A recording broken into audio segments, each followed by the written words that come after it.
India Legal presents Courts Roundup.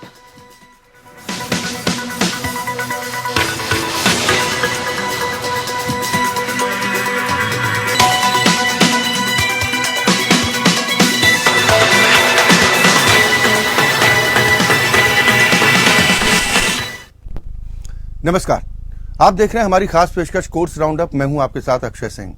इस bulletin में अगले आधे घंटे हम आपको कोर्ट से जुड़ी तमाम छोटी बड़ी खबरों से रूबरू करवाएंगे। कोर्ट की कार्रवाई और सुप्रीम कोर्ट से लेकर हाई कोर्ट और लोअर कोर्ट्स तक के फैसलों को आपके सामने रखेंगे। लेकिन आगे बढ़ने से पहले एक नजर अभी तक की हेडलाइंस पर।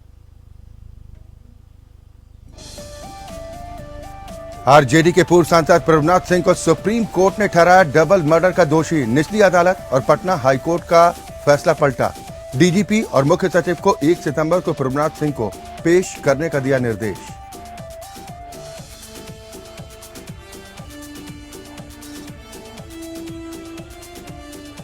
एडवाइजरी बोर्ड की पुष्टि के बाद 12 महीने तक हो सकता है एहतियातन हिरासत। राज्य सरकार को हर 3 महीने में आदेश को रिव्यू करने की जरूरत नहीं, सुप्रीम कोर्ट ने दी व्यवस्था। सुप्रीम कोर्ट में उमर खालिद की जमानत याचिका पर टली सुनवाई। कोर्ट अब 2 सप्ताह के बाद करेगा सुनवाई। दिल्ली दंगे का मुख्य आरोपी है Khalid.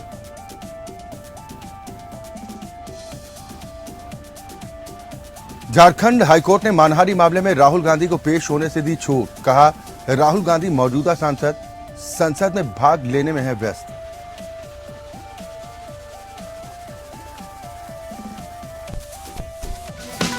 India Legal presents Courts Roundup.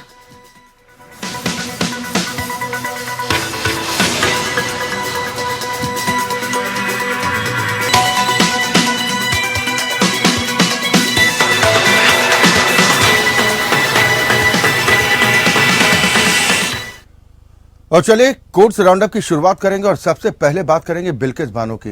Bilkis Bano के बलात्कारियों को मिली सजा में छूट के खिलाफ चुनौती पर सुप्रीम कोर्ट में सुनवाई की गई। इस दौरान गुजरात सरकार ने कहा कि दोषी सुधार के मौके के हकदार हैं।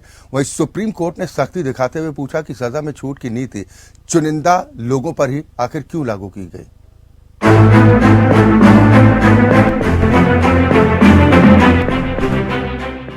बिल्किस बानो के बलात्कारियों को मिली सजा में छूट के खिलाफ चुनौती पर सुप्रीम कोर्ट में सुनवाई हुई। इस दौरान सुप्रीम कोर्ट ने सवाल किया कि समय पूर्व रिहाई की नीति चुनिंदा तरीके से क्यों लागू की जा रही है।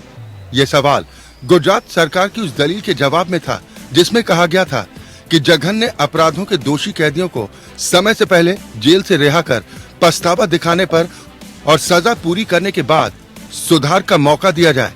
गुजरात सरकार ने न केवल ये तर्क दिया कि छूट कानूनी थी और कानून के तहत जांच के लिए आवश्यक सभी कारकों को ध्यान में रखने के बाद दी गई थी, बल्कि इसने सजा के सुधारात्मक सिद्धांत को भी लागू किया। छूट का उद्देश्य क्या है? राज्य सरकार की ओर से पेश अतिरिक्त सॉलिसिटर जनरल SV राजू ने ये पूछा। उन्होंने आगे प्रस्तुत किया, क्या सजा माफी का उद्देश्य है? क्या जघन्य अपराध करने से दोषी को इसका लाभ मिलने से वंचित किया जाए? भले ही दोषी ने खुद को सुधार लिया हो, पश्चाताप प्रदर्शित किया हो और फिर से एक नया जीवन शुरू करना चाहता हो, क्या अतीत हमेशा आपके सिर पर मंडराते रहना चाहिए? क्या आने वाले समय में इन दोषियों की निंदा की जानी चाहिए? ये सवाल हैं। इस संबंध में कानून अधिकारी ने तर्क दिया कि छूट की नीति सजा देने की नीति से अलग है। उन्होंने विशेष रूप से इस बात पर जोर दिया कि निवारक सिद्धांत माफी के सवाल पर अपनी पूरी शक्ति के साथ लागू नहीं होता, क्योंकि दोषी पहले ही 14 या अधिक वर्षों के कठोर कारावास की सजा काट चुका है। SV राजू ने तर्क दिया कि इस सजा को पूरा करना पर्याप्त निवारण है। दोष सिद्ध के आदेश की सामग्री और दोष सिद्ध की पुष्टि करने से अदालतों की मंशा का संकेत मिलता है। जस्टिस नाग रत्ना ने स्पष्ट किया, जहां अपराध मृत्यु दंड से दंडनीय है और अदालत ने आजीवन कारावास की सजा सुनाई है, ये इस तथ्य का संकेत है कि ये इतना जघन्य अपराध नहीं था, ये दुर्लभतम मामला नहीं था। इसे जघन्यतम माना गया लेकिन दुर्लभतम नहीं। ASG राजू ने माना कि जहां किसी दोषी को मौत की सजा देने के लिए अदालत के द्वारा दुर्लभ से दुर्लभतम सिद्धांत को लागू नहीं किया गया, वहां सुधार की गुंजाइश मौजूद है। कानून अधिकारी ने तर्क दिया जहां ये दुर्लभतम मामला नहीं है। निश्चित रूप से एक दोषी को खुद को सुधारने का मौका दिया जाना चाहिए। जस्टिस बीवी नागरत्ना ने हस्तक्षेप किया, ये कानून जेल में कैदियों पर कितना लागू हो रहा है?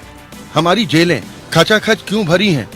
विशेषकर विचाराधीन कैदियों के साथ छूट की नीति चुनिंदा तरीके से क्यों लागू की जा रही है? एएसजी राजू ने स्वीकार किया कि उनके लिए इस प्रश्न का सामान्य उत्तर देना कठिन होगा।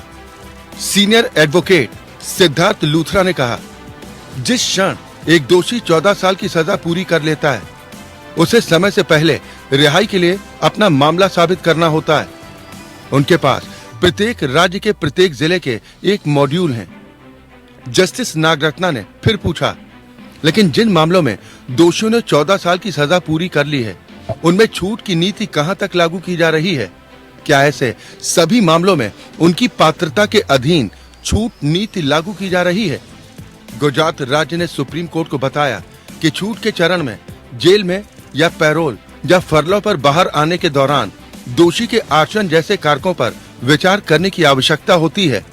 कानून अधिकारी ने यह भी तर्क दिया कि अदालत छूट की किसी भी संभावना के बिना आजीवन कारावास की सजा दे सकती थी, जैसा कि कुछ मामलों में किया गया है। जस्टिस बीवी नागरत्ना और जस्टिस उज्जवल भुइया की पीठ गुजरात में 2002 के सांप्रदायिक दंगों के दौरान कई हत्याओं और हिंसक यौन उत्पीड़न के लिए आजीवन कारावास की सजा पाए 11 दोषियों को सजा में छूट देने के गुजरात सरकार के फैसले के खिलाफ याचिकाओं पर सुनवाई कर रही थी।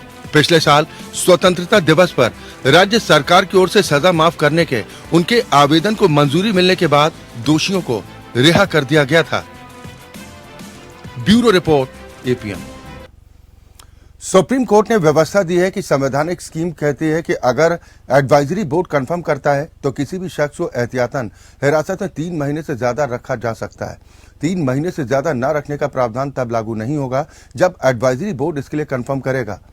एडवाइजरी बोर्ड के कंफर्मेशन के बाद किसी शख्स को 12 महीने तक एहतियातन हिरासत में रखा जा सकता है। सुप्रीम कोर्ट ने कहा कि अगर एडवाइजरी बोर्ड ने एहतियातन हिरासत में रखने के लिए अपना कंफर्मेशन दे दिया है तो फिर राज्य सरकार को हर 3 महीने में अपने आदेश को रिव्यू करने की जरूरत नहीं। सुप्रीम कोर्ट ने कहा कि अनुच्छेद 22(4) गिरफ्तारी से प्रोटेक्शन देता है और कुछ केसों में हिरासत में लेने की बात करता है। अनुच्छेद 22(4) में एहतियातन 3 महीने हिरासत में रखने का प्रावधान है, लेकिन एडवाइजरी बोर्ड की रिपोर्ट के बाद समय का कोई प्रतिबंध नहीं।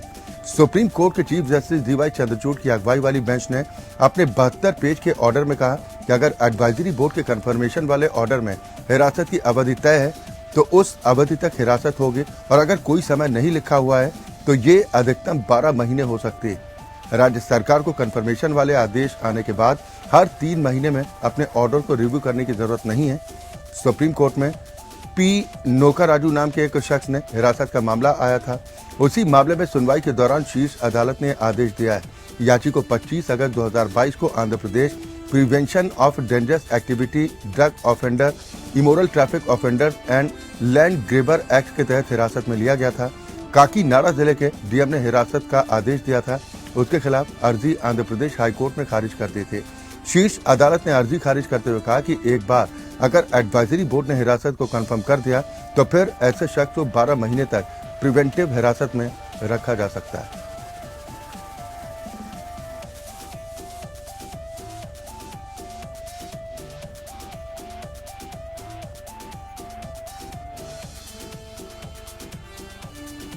आरजेडी के पूर्व सांसद प्रभुनाथ सिंह को सुप्रीम कोर्ट से बड़ा झटका लगा है। सुप्रीम कोर्ट ने डबल मर्डर केस में प्रभुनाथ सिंह को दोषी करार दे दिया है। इस केस में निचली अदालत ने प्रभुनाथ सिंह को रिहा कर दिया था, जिसके बाद पटना हाईकोर्ट ने भी रिहाई को सही ठहराया था, लेकिन सुप्रीम कोर्ट ने प्रभुनाथ सिंह को दोषी ठहराते हुए 1 सितंबर को कोर्ट में पेश रहने को कहा है।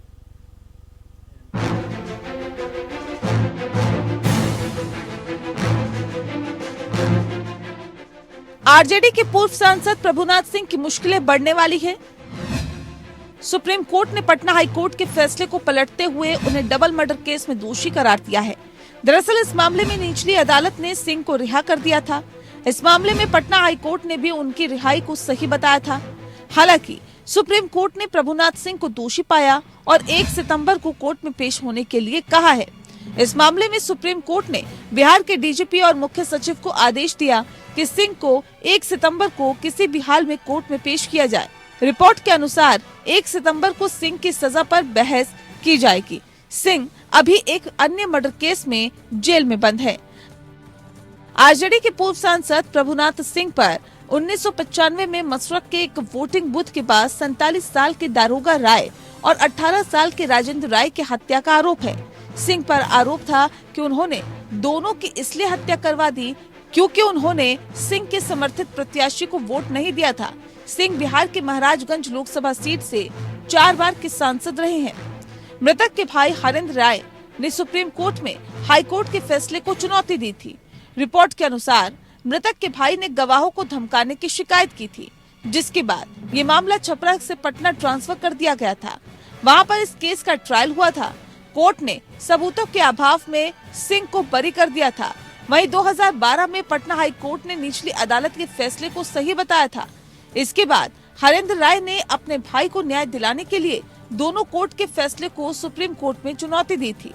सुप्रीम कोर्ट में justice Sanjay Kishan Kaul, justice AS Oka और जस्टिस विक्रम नाथ की बेंच ने हाई कोर्ट के फैसले को पलट दिया और सिंह को दोषी ठहराया। कोर्ट का कहना है कि सिंह के पास पर्याप्त सबूत है।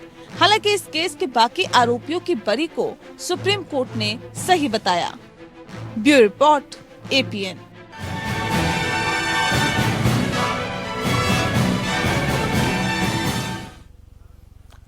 उधर दिल्ली हिंसा के आरोपी उमर खालिद की जमानत याचिका पर सुप्रीम कोर्ट ने उमर खालिद की जमानत अर्जी पर सुनवाई टल गई।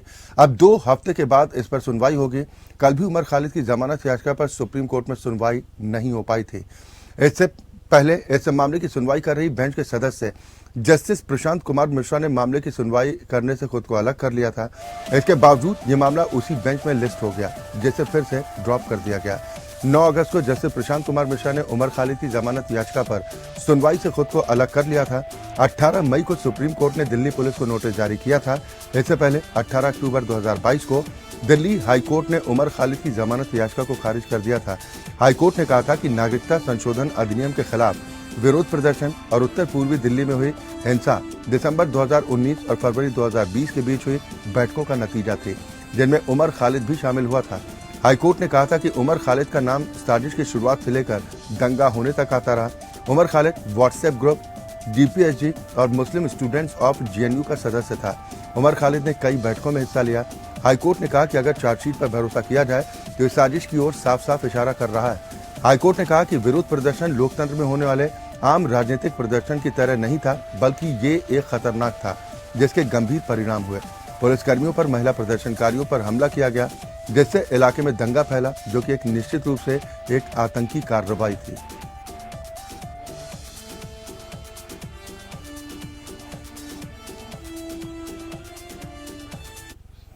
एक कामकाजी गर्भवती महिला या फिर मां बनने वाली महिला को कानूनन कई सुविधाएं दी गई हैं। मातृत्व लाभ अधिनियम 1961 मातृत्व के समय महिला के रोजगार की रक्षा करता है और मातृत्व लाभ का हकदार बनाता है। साथ में बच्चे की देखभाल के लिए पूरे भुगतान के साथ उसे काम से अनुपस्थित रहने की सुविधा भी देता है। यह अधिकतम 10 या फिर उससे अधिक व्यक्तियों के रोजगार वाले सभी प्रतिष्ठानों पर लागू है।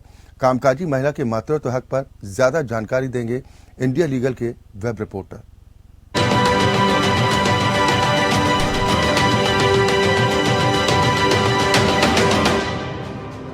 मैटरनिटी बेनिफिट मिलनी चाहिए, भले ही period of benefit term of contractual employment को एक्सीड ही क्यों ना कर दे। ये हाल ही में सुप्रीम कोर्ट ने कहा था Kavita Yadav versus ministry of health and family welfare में। तो क्या है ये मैटरनिटी लीव, मैटरनिटी बेनिफिट? आइए जानते हैं। इंडिया में मैटरनिटी लीव और बेनिफिट के प्रोविजंस गाइड होते हैं मैटरनिटी बेनिफिट एक्ट 1961 के तहत। ये एक्ट हर उस महिला पर लागू होता है जिसने एटलीस्ट 80 डेज अपने एम्प्लॉयमेंट स्पेस पर काम करा हो पास्ट के 12 महीनों में अपने लीव से पहले। ये act plant, mines, commercial organisation और गवर्नमेंट ऑर्गेनाइजेशन पर भी लागू होता है। साल 2017 में इसमें अमेंडमेंट लाने के बाद इस कानून को और मजबूत किया गया और इसके एप्लीकेशन और इम्यूनिटीज को स्ट्रॉन्ग किया गया। गौर करने लायक बात यह है कि यदि किसी महिला के 2 सर्वाइविंग चिल्ड्रन ऑलरेडी हैं तो उसे 26 वीक, और यदि किसी महिला के 2 से ज्यादा सर्वाइविंग चिल्ड्रन हैं तो उसे 12 वीक तक की बेनिफिट और लीव दी जाएगी।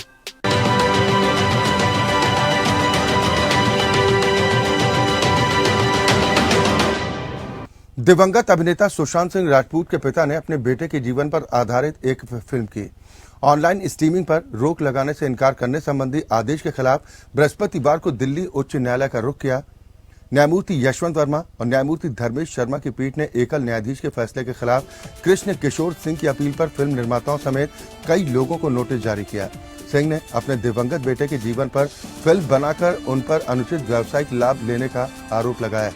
सुशांत सिंह राजपूत मुंबई के उपनगरीय बांद्रा में 14 जून 2020 को अपने अपार्टमेंट में मृत पाए गए थे। एकल न्यायाधीश ने पिछले महीने राजपूत के पिता की अर्जी खारिज कर दी थी, जिन्होंने दावा किया था कि फिल्म न्याय द जस्टिस एक ऑनलाइन मंच पर प्रसारित की जा रही है और इसमें मानहानिकारक बयान और समाचार आलेख हैं और ये सुशांत सिंह राजपूत के व्यक्तित्व अधिकारों का उल्लंघन करती। अपीलकर्ता की ओर से पेश वकील वरुण सिंह ने बृहस्पतिवार को दलील दी कि दिवंगत सुशांत सिंह राजपूत के व्यक्तित्व अधिकारों का उल्लंघन होने के अलावा उनके जीवन पर आधारित फिल्म परिवार के सदस्यों की गोपनीयता का भी उल्लंघन करती, जिसकी अनुमति नहीं दी जा सकती। फिल्म के निर्माताओं की ओर से पेश वरिष्ठ वकील ने यह कहा कि किसी व्यक्ति की मृत्यु के बाद निजता के अधिकार का दावा नहीं किया जा सकता। अदालत ने कहा कि मामला विचाराधीन है और प्रतिवादियों से अपील पर अपना जवाब दाखिल करने को कहा है। राजपूत के पिता ने अपील में कहा कि कई लोग उचित सहमति के बिना SSR के जीवन पर आधारित फिल्में, वेब सीरीज और किताबें आदि लिख रहे हैं। उन्होंने कहा कि उन्हें अपने दिवंगत बेटे की प्रतिष्ठा, गोपनीयता और अधिकारों की रक्षा करने का पूर्ण अधिकार, साथ ही उन्हें अपनी और अपने परिवार के सदस्यों की प्रतिष्ठा, गोपनीयता और अधिकारों की रक्षा करने का भी पूरा अधिकार।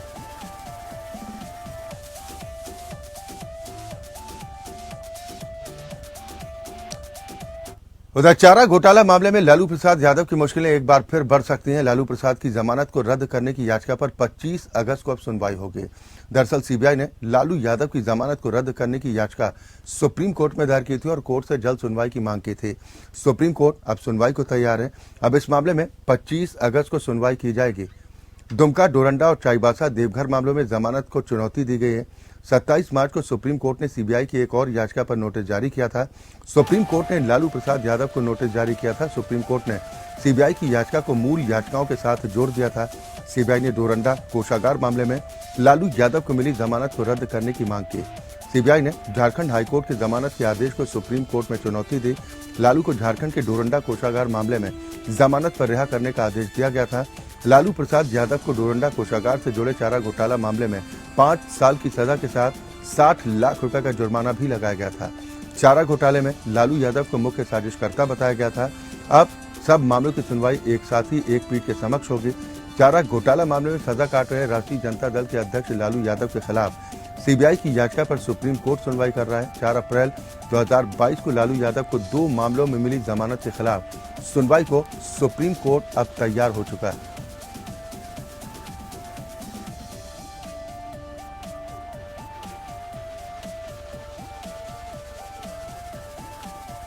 उधर झारखंड उच्च न्यायालय ने राहुल गांधी को उनकी टिप्पणी सभी चोरों के उपनाम मोदी क्यों हैं, इसके लिए आपराधिक मानहानि मामले में रांची की एक विशेष अदालत के समक्ष पेश होने से छूट दे दी। न्यायमूर्ति संजय कुमार द्विवेदी ने पुनीत डालमिया बनाम केंद्रीय जांच ब्यूरो मामले में सुप्रीम कोर्ट के फैसले का हवाला देते हुए निष्कर्ष निकाला कि आपराधिक प्रक्रिया संहिता की धारा 205 यानी कि मजिस्ट्रेट आरोपी की व्यक्तिगत उपस्थिति से छूट दे देने के प्रावधान हैं। इसके तहत छूट उचित थी। आदेश में कहा गया कि इस प्रकार माननीय सुप्रीम कोर्ट के उपरोक्त अनुपात को ध्यान में रखते हुए न्यायालय इस निष्कर्ष पर पहुंचता है कि प्रथम दृष्टया ऐसा प्रतीत होता है कि याचिकाकर्ता एक मौजूदा संसद सदस्य हैं और वो संसद सत्र में भाग लेने समेत अन्य कार्यों में व्यस्त हैं। अदालत राहुल गांधी की ओर से रांची की एक अदालत के आदेश को दी गई चुनौती पर सुनवाई कर रही थी, जिसने उन्हें प्रदीप मोदी नाम के व्यक्ति द्वारा उनके खिलाफ दायर मानहानि आपराधिक मामले में पेश होने से छूट देने से इनकार किया था।